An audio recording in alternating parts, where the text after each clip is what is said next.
Hey guys, இது டீமான் slayer season 1 episode 2.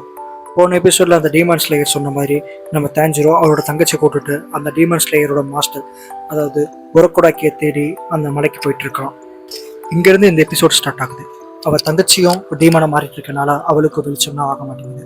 ஆனால் அந்த மலை ரொம்ப தூரத்தில் இருக்குது. ஸோ அவளை எப்படியாச்சும் அங்கே எடுத்துகிட்டு போகணும் அப்படின்றதுக்காக ஒரு கூட மாதிரி செஞ்சு அதுக்குள்ளே வச்சு கொண்டுட்டு போகலாம் அப்படின்னு ஒரு பிளான் பண்ணுறான். அவள் டீமனாக இருக்கனால அவள் உருவத்தை எப்படி வேணால் மாற்றிக்க முடியுது.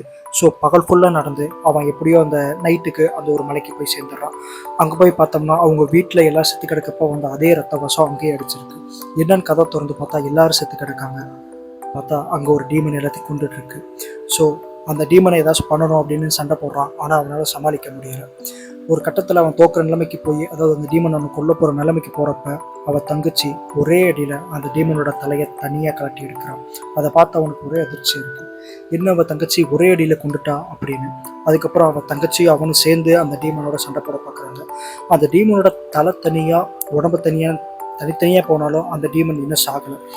ஒரு வழியாக போராட்டத்துக்கு பின்னால் நம்ம தேஞ்சிரோ ஒரு கோடாலி வச்சு அந்த டீமனை லாக் பண்ணியிருப்பான். இதெல்லாம் தூரத்துலேருந்து பார்த்துட்டு இருந்த நம்ம புறக்கோடாக்கி மாஸ்டர் அந்த டிராகனை கொல்லுன்னு சொல்கிற நம்ம டேஞ்சிரோவால் கொல்ல முடியல. அவனுக்குள்ளே இருக்க ஒரு நல்ல மனசு கொல்ல விட மாட்டேங்குது. இதை பார்த்துட்டு இருக்க நம்ம உரக்கொடாக்கி கியோ எழுதின கடிதத்தை படிக்கும்போது நினச்சார், இந்த பையனால் முடியாது, இவனால ஒரு டீமன் ஸ்லேயராக மாற முடியாது, ஏன்னா இவனுக்குள்ளே இருக்கிறது நல்ல மனசு விடாது அப்படின்னு அவர் நினச்சிட்டு இருக்காரு.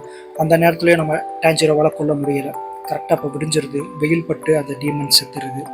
அதே நேரத்தில் இவனோட தங்கச்சியும் வெயில் ஆகாமல் வீட்டுக்குள்ளே போயிடுறான். ஒரு டீமனாக மாறிட்டு இருக்க அவனோட தங்கச்சியும் நம்ம தேஞ்சிரோ ஒன்றா இருக்கிறத பார்த்த நம்ம உரக்குடைக்க மாஸ்டர் இவங்களுக்கு ஏதாச்சும் ஒரு உதவி பண்ணணும்னு நினச்சி தேஞ்சிரோவை தன்னோட செஷனாக ஏற்றுக்கணும்னா நான் வைக்கிற பயிற்சியில் நீ தேர்ச்சி பெறணும் அப்படின்னு சொல்கிறாரு.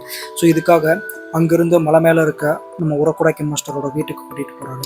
உன் தங்கச்சி இங்கே பாதுகாப்பாக இருப்பா, என் கூட வா அப்படின்னு பொறிகள் நிறைஞ்ச மலைகளுக்கு நடுவில் நம்ம உரக்குடைக்கி நம்ம தேஞ்சிரோவை கூட்டிகிட்டு போயிட்டு இங்கேருந்து நீ வீட்டுக்கு வா அப்படின்னு அவரை விட்டுட்டு தனியாக வந்துடுறாரு. அந்த பொறிகள் நிறைஞ்ச மலைப்பகுதிகளை கடந்து வரவே ஒரு நாள் ஃபுல்லாக ஆகிடுது நம்ம டேஞ்சிரோவுக்கு. ஆனால் எப்படியோ நம்ம டேஞ்சிரோ வந்துடுறான். அதை பார்த்து நம்ம உரக்கொடைக்கு மாஸ்டர் இந்த பையனுக்குள்ளே ஏதோ ஒன்று இருக்குது அப்படின்றத தெரிஞ்சுக்கிறான். ஏன்னா கடந்து வர்றதுக்கு நம்ம டேஞ்சிரோக்கு ஆல்ரெடி இருக்க மோப்ப சக்தியும் தன்னம்பிக்கை உதவி செஞ்சுருக்கு. இதை பார்த்து நம்ம உரக்கொடைக்கு மாஸ்டர் சரி நான் உன்னை சிஷியனாக ஏற்றுக்கிறேன் அப்படின்னு சொல்லியிருக்காரு. இதோட இந்த எபிசோடு முடியுது.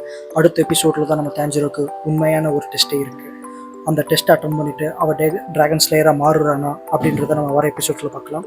மறக்காமல் சப்ஸ்கிரைப் பண்ணிக்கோங்க.